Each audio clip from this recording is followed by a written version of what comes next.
Hi hello friends, എല്ലാ കൂട്ടുകാർക്കും advocate Anjali സീരിയലിലെ നാളത്തെ ഒറിജിനൽ പ്രൊമോ റിവ്യൂയിലേക്ക് തന്നെ സ്വാഗതം കേട്ടോ.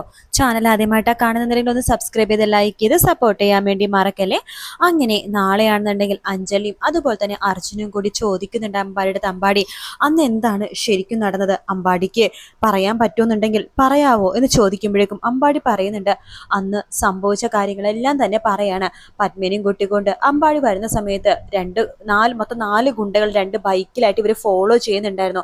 കറക്റ്റ് റെയിൽവേ ട്രാക്കിന്റെ അടുത്തെത്തിയപ്പോഴേക്കും ഈ ഗുണ്ടകൾ അവരെ വളഞ്ഞ് ആക്രമിക്കാൻ വേണ്ടി ശ്രമിച്ചപ്പോൾ അമ്പാടിയും പത്മയും കൂടി വണ്ടിയിൽ നിന്ന് ഇറങ്ങി ഓടുകയാണ് ചെയ്തിട്ടുണ്ടായിരുന്നത്. അവരുടെ തൊട്ടു പിന്നാലെ ആ ഗുണ്ടകളും ഓടിയിട്ടുണ്ടായിരുന്നു. കുറച്ചു ദൂരം കഴിയുമ്പോഴേക്കും ട്രെയിൻ പോകുന്ന ആ ഒരു സമയം എത്തിയപ്പോഴേക്കും അമ്പാടിക്കും പത്മക്കും അപ്പുറത്തേക്ക് കടക്കാൻ സാധിച്ചില്ല. ആ സമയത്ത് ഈ ഗുണ്ടകൾ നമ്മുടെ അമ്പാടിനെ പിടിച്ചു മാറ്റി അമ്പാടിനെ തലക്കൊക്കെ ഒരുപാട് അടിച്ച് അമ്പാടിനെ ചവിട്ടി കൂട്ടുവാണ്. ആ സമയത്ത് അമ്പാടി വിളിച്ചു കൂവുന്നുണ്ട്, പത്മേ ഓടി രക്ഷപ്പെട്ടു, പത്മേ പത്മ ഓടി രക്ഷപ്പെട്ടു പത്മയെന്ന്. ആദ്യമൊന്നും പത്മ അമ്പാടിന് വിട്ട് ഓടി രക്ഷപ്പെടാൻ വേണ്ടി തയ്യാറായില്ല കേട്ടോ. ശേഷം പത്മ ഞാൻ പറയണ കേക്ക്, നീ ഓടി രക്ഷപ്പെട് എന്ന് പറയുമ്പോഴേക്കും പത്മ വീണ്ടും അവിടെ തന്നെ നിൽക്കണം. അമ്പാടി പറയണ്ട, അടോ പത്മേ നീയാണ് ഇവരുടെ ടാർഗറ്റ്, അതുകൊണ്ട് നീ ഓടി രക്ഷപ്പെട് എന്ന് പറയുമ്പോഴേക്കും പത്മ അവിടെ നിന്ന് ഓടി രക്ഷപ്പെടാൻ വേണ്ടി ശ്രമിക്കുമ്പോൾ അതിൽ രണ്ട് ഗുണ്ടകൾ അമ്പാടിനെ ഇടിച്ച് തകർക്കുന്നുണ്ട്. ബാക്കി രണ്ട് ഗുണ്ടകളുണ്ടല്ലോ, അവര് പത്മയുടെ പിന്നാലെ പോയി ഓടുവാട്ടോ. അങ്ങനെ ഓടി ഓടി ഓടി പത്മ കുറെ ദൂരം സഞ്ചരിക്കുമ്പോഴേക്കും ട്രെയിൻ വരുന്ന അതേ സമയത്ത് തന്നെ പത്മ അപ്പുറത്തേക്ക് ട്രാക്കിന്റെ അപ്പുറത്തേക്ക് കടക്കാൻ വേണ്ടി ശ്രമിക്കുകയാണ്. അങ്ങനെ പെട്ടെന്ന് ഇങ്ങനെ കടക്കാൻ വേണ്ടി പോകുന്നതും സ്പീഡിൽ തന്നെ ട്രെയിനും വരുവാട്ടെ. അപ്പൊ മുട്ടിയിലാന്ന് പറഞ്ഞിട്ടാണ് പത്മ ആ ഒരു റെയിൽവേ ട്രാക്കിൽ നിന്ന്, ആ റെയിൽവേന്ന്, ആ ഒരു ട്രെയിനിൽ നിന്ന് പത്മ രക്ഷപ്പെട്ടത്. ഒരു തലനാരിഴക്കാണ് പത്മ രക്ഷപ്പെട്ടത്. ശേഷം പത്മ ആ ട്രെയിൻ പോകുന്ന ഒരു സമയമുണ്ടല്ലോ, ആ സമയം കൊണ്ട് എവിടെയൊക്കെയോ ഓടി രക്ഷപ്പെട്ടു. അപ്പൊ അങ്ങനെ ഓടി രക്ഷപ്പെടുന്ന സമയത്ത് പത്മയുടെ ആ ഒരു പർദ്ദ ഉണ്ടല്ലോ, അത് അവിടെ ഊരി വെച്ചിട്ടാണ് പത്മ അവിടത്തേക്ക് ഓടി രക്ഷപ്പെട്ടത്.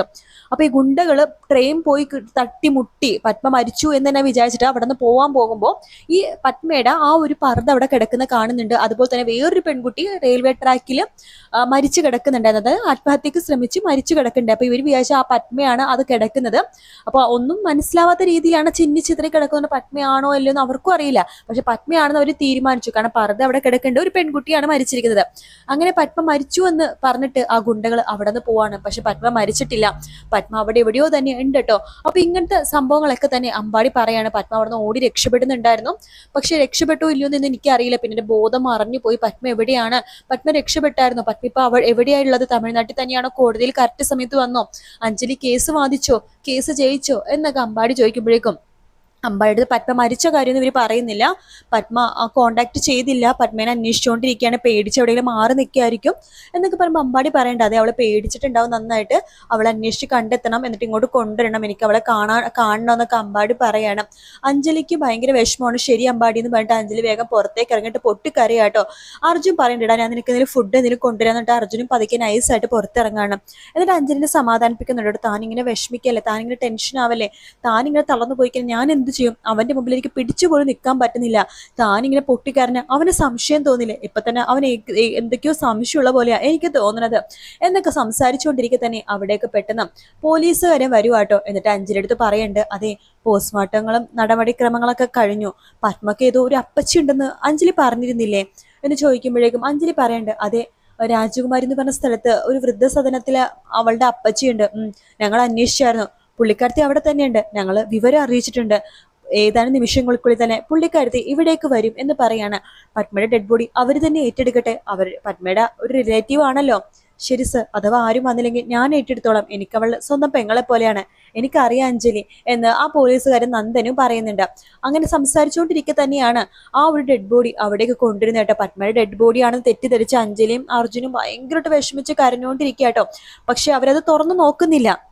ആ സമയത്ത് ആ ഹോസ്പിറ്റലിലേക്ക് ശിവരാമനും ആര്യയും അതുപോലെ തന്നെ ശ്യാമളയും വരുവാണ് പത്മേനെ അവസാനമായിട്ട് ഒരു നോക്ക് കാണാനായിട്ട്. കാരണം പത്മയുടെ ഡെഡ് ബോഡി അവരുടെ നാട്ടിലേക്ക് കൊണ്ടുപോകുമെന്നാണ് വിചാരിച്ചത്. അപ്പൊ അതിന് മുമ്പ് കാണാൻ വേണ്ടിയിട്ടാണ് ഇവരെല്ലാവരും കൂടി അവിടെ വന്നിരിക്കുന്നത്.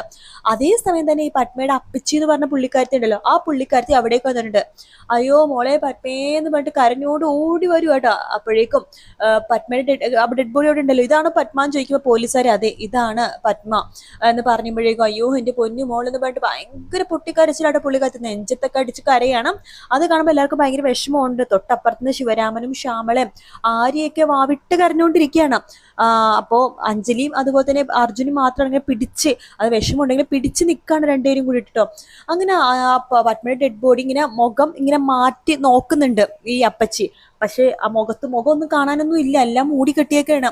അപ്പൊ അയ്യോ എന്റെ പൊന്നു മോളുടെ മുഖം അവസാനമായിട്ടൊന്ന് കാണാൻ പോലും എനിക്ക് പറ്റാത്ത അവസ്ഥയായല്ലോ എന്ന് പറഞ്ഞിട്ട് പൊട്ടിക്കരഞ്ഞുകൊണ്ടിരിക്കുമ്പോ അഞ്ജലി, അപ്പച്ചി വിഷമിക്കല്ലേ അപ്പച്ചി, അപ്പച്ചി എന്ന് പറഞ്ഞിട്ട് ഇങ്ങനെ സമാധാനിപ്പിക്കുകയാണ്. എന്നിട്ട് പുള്ളിക്കാലത്ത് പറയുന്നുണ്ട്, അപ്പച്ചി ഞാനാണ് അഡ്വക്കേറ്റ് അഞ്ജലി, പത്മയുടെ കേസ് വാദിക്കുന്നുണ്ടായിരുന്നത് ഞാനാണ് അപ്പച്ചി എന്നിങ്ങനെ പറയുമ്പോഴേക്കും അവർക്ക് പെട്ടെന്ന് സ്വഭാവം മാറുവാട്ടോ. കാരണം അഞ്ജലി കാണുവാണ് പത്മ ഈ ഒരു അവസ്ഥയിലായത് എന്നുള്ളൊരു വിശ്വാസമാണ് അവർക്ക്.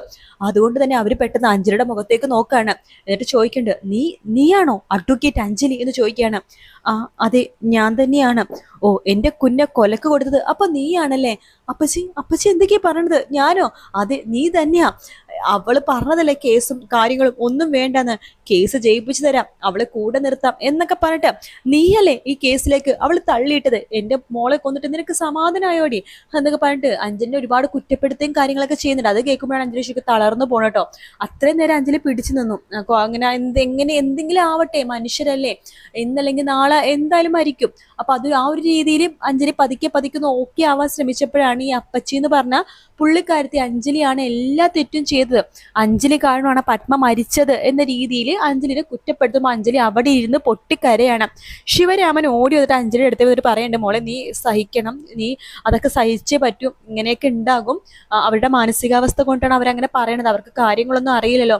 അവര് നോക്കുമ്പോൾ നീ പത്മയുടെ പൈസ തട്ടിയെടുക്കാൻ വേണ്ടി കേസ് വാദിക്കുന്ന ഒരു വക്കീലായിട്ടായിരിക്കും അവര് നിന്നെ കാണുന്നത്, അതൊന്നും നീ കണക്കിലെടുക്കണ്ട. പിന്നെ പത്മ മരിച്ചതിന്റെ ആ ഒരു ഷോക്കില് അവർ പറഞ്ഞു പോണതാണ്, എന്റെ മോൾ അതൊക്കെ ക്ഷമിക്കുക എന്ന് പറഞ്ഞിട്ട് സമാധാനിപ്പിക്കുകയാണ്. അപ്പൊ അവിടുത്തെ പോലീസ് ചോദിക്കണല്ലേ പത്മയുടെ ഡെഡ് ബോഡി എങ്ങോട്ടേക്ക് കൊണ്ടുവരണം ചോദിക്കുമ്പോൾ അപ്പച്ചി പറഞ്ഞു, ഞങ്ങൾക്ക് ഒരു തരി ഭൂമി പോലും ഇല്ല, ഞങ്ങൾ എവിടെ കൊണ്ടുപോകാനാണ് സാറേ എന്ന് പറഞ്ഞിട്ട് ഇങ്ങനെ കരഞ്ഞുകൊണ്ടിരിക്കുകയാണ്. അഞ്ജലി പറഞ്ഞിട്ട്, ഞാൻ കൊണ്ടുപോയിക്കോളാം, ഞങ്ങൾക്ക് ചെറിയൊരു ഭൂമിയുണ്ട്, ആ ഭൂമിയിൽ ഞാൻ പത്മേനെ അടക്കം ചെയ്യും, കാരണം എൻ്റെ പെങ്ങളാവള് എന്ന് പറയാണ്. അത് പറഞ്ഞു, രാജീവ് പത്മയുടെ നടപടിക്രമങ്ങളൊക്കെ എത്രയും പെട്ടെന്ന് തീർത്ത് നമുക്ക് പോവാം ഇവിടുന്ന് എന്ന് പറയുന്നുണ്ട്. പിന്നെ ഇനിയിപ്പോൾ അറിയിക്കാൻ അധികം പേരൊന്നും ഇല്ലല്ലോ, രാജാജി നഗറിൽ കുറച്ച് ആളുകളുണ്ട്, പിന്നെ അപ്പച്ചി ഇവിടെ തന്നെയുണ്ട്, എല്ലാ കാര്യങ്ങളും ഉണ്ട്. പിന്നെ അപ്പൊ അർജുൻ പറയുന്നുണ്ട്, അതെ പത്മയുടെ ചടങ്ങുകളും കാര്യങ്ങൾ സംസ്കാര ചടങ്ങുകളൊക്കെ ഞാൻ ചെയ്തോളാം, പത്മക്ക് കൊള്ളി വെക്കണത് ഞാൻ ചെയ്തോളാം, കാരണം പത്മയുടെ രക്ഷിതാവിന്റെ സ്ഥാനത്ത് ഞാനാണ്, അവളുടെ ചേട്ടന്റെ സ്ഥാനത്ത് ഞാനാണ്, സ്വന്തം ചേട്ടനാണെങ്കിൽ സ്വന്തം ചേട്ടനല്ലേ ഇങ്ങനെയൊക്കെ ചെയ്യുള്ളൂ, അതുകൊണ്ട് അവളുടെ സ്വന്തം ചേട്ടൻ തന്നെയാണ് ഞാൻ, അതുകൊണ്ട് ഞാൻ തന്നെ ഇതെല്ലാം ചെയ്തോളാം എന്ന് പറഞ്ഞിട്ട് അർജുനും പറയുന്നുണ്ട്. അങ്ങനെ അഞ്ജലിയും അർജുനും കൂടി പത്മയുടെ ഡെഡ് ബോഡി ആംബുലൻസിൽ കയറ്റിക്കൊണ്ട് വീട്ടിലേക്ക് പോകുന്ന ഭാഗമാണ് നമ്മൾ നാളത്തെ എപ്പിസോഡിൽ കാണാൻ വേണ്ടി പോകുന്നത് കേട്ടോ. അപ്പൊ ഇത്രയും ഭാഗം തന്നെ നാളെ കാണിക്കുള്ളൂ, അതിനുശേഷം മറ്റന്നാളായിരിക്കും ബാക്കി ഭാഗങ്ങളൊക്കെ കാണിക്കുന്നത്. അതായത് വെള്ളിയാഴ്ചത്തോടു കൂടി തന്നെ പത്മ മരിച്ചിട്ടില്ല എന്നുള്ള കാര്യങ്ങളൊക്കെ നമുക്ക് മനസ്സിലാക്കാൻ പറ്റും കേട്ടോ. വീഡിയോ ഇഷ്ടപ്പെടുകയാണെന്നുണ്ടെങ്കിൽ ലൈക്ക് ചെയ്യാനും സബ്സ്ക്രൈബ് ചെയ്യാനും പിന്നെ കമന്റ് ചെയ്യാനും മറക്കല്ലേ.